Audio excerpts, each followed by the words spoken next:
His holiness Gopal Krishna Goswami महाराज, उनका प्रथम पुण्यतिथि है। पिछले वर्ष इन्हीं दिनों महाराज जो हैं वो ये धरा छोड़कर भगवान की नित्य लीला में प्रविष्ट हो गए थे।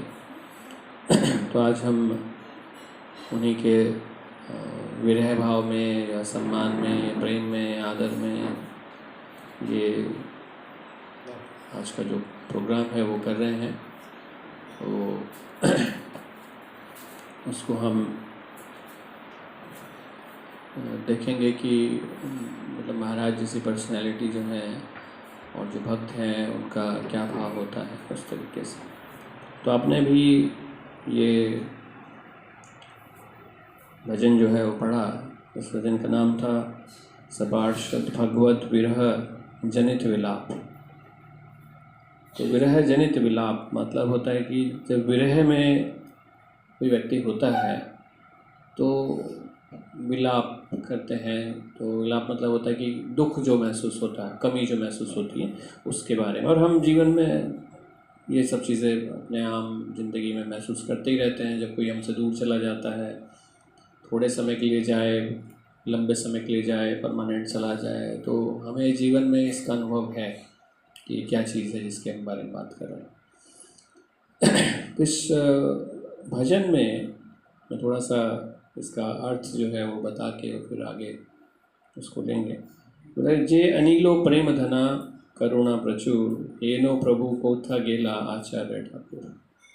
इसका अर्थ है कि जो अप्रकृत प्रेम का धन लेकर आए थे तथा जो करुणा के भंडार थे, ऐसे श्रीनिवास आचार्य ठाकुर कहाँ गए। तो जो आचार्य होते हैं वहाँ पर इस भजन में आप देख सकते हैं कि उनके पास प्रेम का धन होता है। वास्तविकता में हमारे पास आप भी देखेंगे कि जब हम लक्ष्मी की बात करते हैं तो लक्ष्मी खाली धन नहीं होती, अष्ट लक्ष्मी कहा जाता है। तो अलग अलग तरह की चीज़ें जो हैं वो सब लक्ष्मी में आती है। जैसे गुण जो है वो खाली सुंदर होना ही गुण नहीं है, आपको सुंदर होना गुण है नहीं, उसके अलावा मतलब आप और बहुत सारी चीज़ें, सुशील होना, विनय होना, मृदु होना, मधुर होना, ये सब बहुत सारे गुण हैं। तो खाली एक गुण नहीं होता है। इसी तरह लक्ष्मी जो है, लक्ष्मणो लक्ष्मी संपन्न, जो लक्ष्मण जी का नाम था लक्ष्मण, उन्होंने कहा था लक्ष्मी संपन्न। अब देखा जाए तो ना तो वो राजा बने, लक्ष्मण जी कोई ना तो राजा थे, क्योंकि उन्होंने तो वनवास काटा उनका साथ में भगवान राम के साथ। और उसके बाद भी ऐसा नहीं है कि उनके बाद में राज्याभिषेक हुआ तो उनको कुछ मिल गया। तो लक्ष्मण जो है उनके पास कौन सी लक्ष्मी थी? कौन सी लक्ष्मी थी? भगवान से प्रेम की ना। वो भगवान के भ्रात प्रेम में वन में भी चले गए। वनवास उनके लिए थोड़ी मांगा था। माता कैकेयी ने तो राम का वनवास कहा था, लक्ष्मण का थोड़ी कहा था। लेकिन प्रेम में लक्ष्मण जो है वो साथ साथ चले गए। तो उनके पास कौन सा धन था? ये प्रेम धन था। जे अनिलो प्रेम धना। तो जिसके पास वो प्रेम धन है, ऐसे आचार्य, वो उससे दूर चले गए। ये बहुत दुर्लभ गुण है। अभी आगे बात करेंगे महाराज के बारे में। लेकिन यहाँ से जो हम भजन है उससे आप देखें कि मतलब कि प्रेम का धन जो लेकर आए थे और जो करुणा के भंडार थे, करुणा प्रचुर। अब करुणा जो है ये बड़ी, अब देखिए कि आज जो जीवन है लोगों का, उसके अंदर करुणा नहीं है। करुणा किसे कहते हैं? करुणा कहते हैं जब हम दूसरों को देखकर हमारा हृदय जो है दूसरों के दुख से दुखी हो जाए। पर दुखे दुखी, तो उसे कहेंगे कि इसको करुणा है। और आज जो है पर दुखे सुखी वाला भाव है। तो दूसरे को दुख है तो कलेजे को ठंड पड़ती, अरे हाँ अब ठीक है। हमारा अच्छा हो ना हो पर दूसरे का बुरा हो रहा है तो कलेजे को ठंडक है, चैन है। ये है पर दुखे सुखी। तो आज इंसान को पर दुखे सुख की कामना है, पर दुखे दुखी नहीं है, और पर सुख के दुखी है कि अगर दूसरे के पास सुख है तो उससे दुखी ज़्यादा है। कोई व्यक्ति अच्छा कर खा रहा हो तो उसे देख के व्यक्ति जो है वो परेशान हो जाता है, अरे ये कैसे कर खा रहा है भाई, हाँ देखो भाई क्या चीज़ है, नहीं कुछ कर सकते हैं कि हम जो इसका करना खाना जो है रुक जाए किसी तरह से, इसलिए करना कर।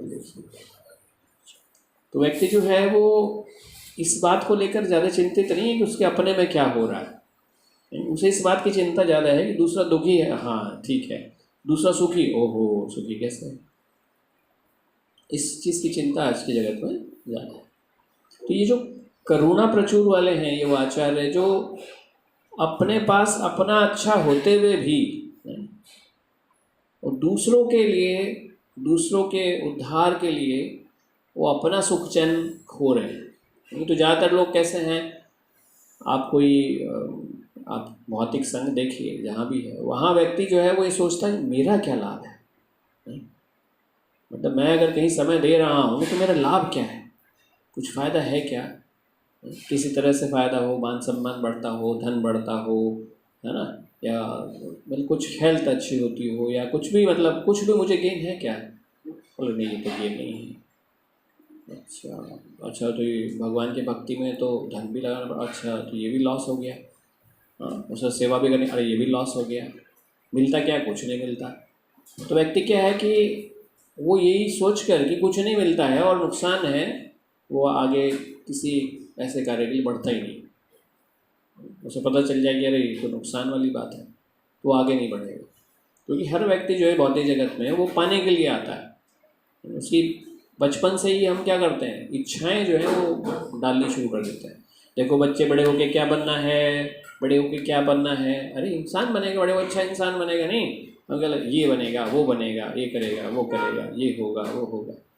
तो बचपन से पैदा होते ही हमने क्या किया, इच्छाएं डालनी शुरू कर दी मन में, ताकि उसको पहले से ट्रेनिंग हो जाए कि देखो बेटा, वो देखो तुम्हारे नंबर तो थोड़े कम आ गए, वो देखो उसका बच्चा 99% है, हाँ प्रयास करना चाहिए तुम्हारे भी 99, तुम भी टॉपर बनो। तो मतलब शुरू से ही हमने एक फीलिंग डालनी शुरू कर दी कि दौड़ो दौड़ो, दौड़ते रहो दौड़ते रहो दौड़ते रहो, जब ये मिल जाए अच्छा तो दूसरे के लिए दौड़ो, दूसरे के लिए, तीसरे के लिए दौड़ो, आगे के लिए दौड़ो, दौड़ते रहो दौड़ते रहो दौड़ते रहो। तो अच्छे नंबर लोगों के, मतलब ये देखते हुए कि उनका ज़्यादातर लोग जो हैं वो आँख बंद करके इसी तरह से अपने बच्चों को ट्रेनिंग दे रहे हैं। खुद भी ऐसी ट्रेनिंग हुई है, ना हम उस ट्रेनिंग से हटते हैं और ना ही हम कुछ दूसरों को सिखाते हैं। ये कौन लोग हैं जिनके अंदर इतनी करुणा है कि जो अपना जीवन सफल होते हुए भी अपने आप को भी देखें भगवान के भक्त हैं, प्रेम धन है, उसके बाद भी करुणावश वो हमें बांट रहे हैं, वो प्रेम धन बांट रहे हैं। तो ऐसे आचार्य श्रीनिवास ठाकुर, उनके बारे में बात कर रहे हैं कि वो ठाकुर कहाँ चले गए, कहाँ मोरा स्वरूप रूपा, कहाँ सनातन, कहाँ दास रघुनाथ पतित पावन। तो ये मेरे स्वरूप दामोदर और रूप गोस्वामी कहाँ हैं, सनातन कहाँ हैं, पतित पावन रघुनाथ दास को गोस्वामी कहाँ हैं, कहाँ मोरा भट्ट जोगा, कहाँ कविराज, एका काले कोथा गेला गौरा नटराज। तो कह रहे हैं कि मेरे रघुनाथ भट्ट और गोपाल भट्ट कहाँ हैं और कृष्णदास कविराज कहाँ हैं, महान नर्तक श्री गौरांग प्रभु एकाएक कहाँ चले गए, विरह की कहाँ चले गए वो सब, वो तो यही थे। कौन है जो गा रहे हैं, नरोत्तम दास ठाकुर, इनसे थोड़ा पहले भगवान धरती पर थे और चले गए। तो ये सारे जितनी पर्सनैलिटी हैं वो चले गए, तो उनके विरह में, वैष्णव के विरह में वो ये भजन लिख रहे हैं। बोले कहाँ चले गए, अब जो चले गए उस सेपरेशन को, उस जो अग्नि है जिसे हम कहते हैं विरह की अग्नि, वो अग्नि है अंदर अंदर जलाती है विरह की अग्नि, उस अग्नि के बारे में आगे लिखे हैं। पाषाणे कुटीबो माथा अनले पाशिबो, गौरांगियर गुनेर निधि कोथा गेला पाव। क्योंकि मैं अपना सिर चट्टान में मारकर फोड़ डालूंगा और अग्नि में कूद पड़ूंगा, सभी दिव्य गुणों के निधि स्वरूप गौरांग प्रभु वो मैं कहाँ पाऊँगा। तो वास्तविकता में जब इस तरह का भाव हमारे हृदय के अंदर हो तो ये हम तब महसूस कर सकते हैं जब हमारा किसी से संबंध ऐसा हो। विरह तो तब महसूस होगा जब संबंध बना होगा। नहीं, जैसे हम भौतिक जगत में हमारे जो संबंध हैं वो थोड़े टेम्परेरी हैं, भौतिक ही हैं। तो भौतिक संबंध कैसे होते हैं कि हमें आदत हो जाती है किसी के संग में रहने की, चाहे वो परिवार में जो भी हो या मित्रता में कोई हो, है ना, या कोई पड़ोस में रहता हो, अच्छे संबंध हो किसी से भी साथ। जब हम कहीं आप कार्य करते हो वहाँ लोग, तो हमें क्या है कि उनके साथ रहने की आदत पड़ जाती है। तो ये बहुत बड़ा संबंध नहीं है। मतलब जैसे आप देखेंगे कि आप एक ऑफिस में काम कर रहे हैं और वहाँ जब तक आपको अच्छा चल रहा है तो मित्र से लग रहे हैं सब कि मित्र ही है, और जब वो व्यक्ति थोड़ा सा आपके अंदर दोष निकालना शुरू कर दें तो उसके बाद फिर ऐसा लगता है कि इसके साथ रहना बड़ा मुश्किल हो गया है। और उस समय फिर ये होता है कि छूट जाए तो ज़्यादा अच्छा है, शक्ल भी देखने ना। तो भौतिक संबंध ऐसे हैं कि आपको जब तक अच्छा लगेगा जब तक आपको फ़ायदा होगा। जब आपको मन कह रहा है अगर इसे फ़ायदा है, ठीक है, जो चीज़ें मुझे चाहिए मिल रही हैं, ठीक है, मित्र है, मेरा मित्र है। और लेकिन जहाँ वो चीज़ों में थोड़ी सी परेशानी आई या उसने देना बंद कर दिया या आपको वो चीज़ मिलनी बंद हो गई, तभी एकदम से आपका जो रिलेशन है वो ख़राब हो जाता है। जैसे भौतिक संबंध को मैं ऐसे एक और साधारण दृष्टि से समझाता हूँ। जैसे दूध होता है, दूध है ना, जब आप ताज़ा दूध लेते हैं, निकालते हैं तो वो बड़ा अच्छा लगता है, टेस्टी है, बढ़िया है। हाँ, उसी दूध को आप थोड़ा रख दें, जैसे गर्मी है आप बाहर रख दीजिए दूध को, तो शाम तक होते होते सुबह तक वो कैसा हो जाएगा, खट्टा हो जाएगा, ख़राब हो जाएगा।